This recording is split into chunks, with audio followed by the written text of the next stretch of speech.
Got an audience this morning. I'm not so sure they're going to stick around, but anyway, we'll check back in a moment. We're in Cambridge, Ontario this morning. Welcome to Your Mindset Matters, episode number 14. And we were delivering a keynote with a client. And, you know, I love the keynotes. And one of the reasons I do is because of the questions that come afterwards. And whether it's in front of the group or afterwards, sort of one-on-one. And one of the questions I got last night was, you know, do I miss coaching, right? Do I miss working with athletes? And my answer is always a two-part answer. Yes, I miss the relationships, right? I miss the boys. I miss hanging out with teenage boys. They are a lot of fun. I mean, there's a lot of laughter and joking and teasing, and I miss that. But I also miss the relationships, right? I miss the connection. I miss the trust. I miss the love. I miss watching them evolve, grow, and get better. It's a gift, right? It's amazing to get to witness that. The power of influence that coaches have. It's not nothing. And so I miss that. But do I miss coaching rowing, you know, sport, I guess? And the answer is no. No, I don't. And the frustrations I felt when I left sport, when I left rowing in 2014, you know, are still alive and well. And that was reaffirmed to me yesterday on our flight in from Victoria to Toronto.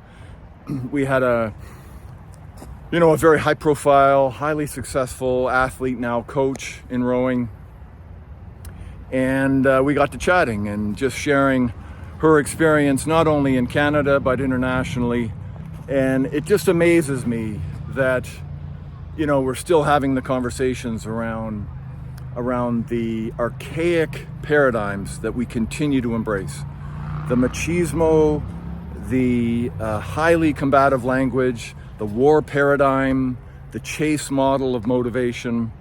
It's all there. It's all still being implemented, you know, and I just kind of shake my head like it's almost been 10 years since I left. And that stuff was alive and well then, and apparently it's still alive and well now. And I guess I ask myself, you know, at what point, like, what is it going to take to just cause that dam to break, right? And for leadership to just start to embrace a more holistic approach, one that is athlete-centered, one that is about the transformation of athletes, the development of young people, one that is focused on intrinsic motivation.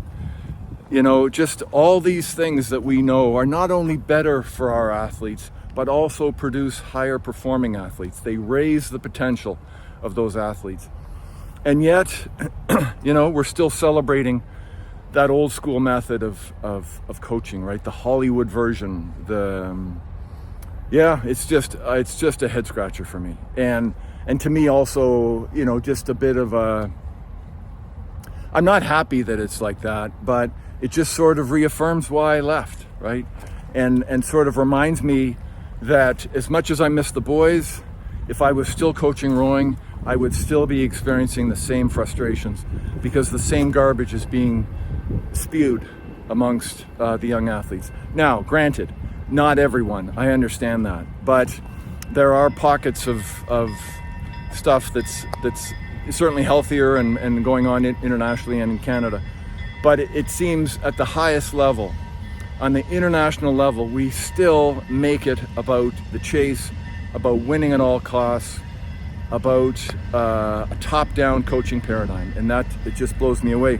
One of the guys there last night who asked the question, you know, he was reminding me of his Division I football time in the States where he played for a big American college and, you know, very simple or very similar to Swamp Kings, which I wrote about a couple of weeks ago, and the dysfunction that exists in American football today. So anyway, a bit of a rant, and I'm sorry, but I think, you know, also a bit of an invitation, you know, just sort of, wow, what is it going to take to shift?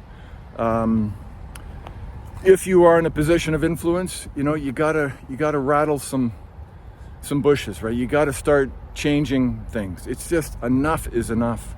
And we need to start doing things more healthfully. Okay? Yeah, wow, certainly something to consider. Okay, your mindset matters. Goodness, if we could shift a few of those things on the not just rowing, but internationally in sport, we'd see a huge change, not only in the performance, but the health of our young kids. So enjoy your weekend, take care of each other, and we'll see you again next week. Okay.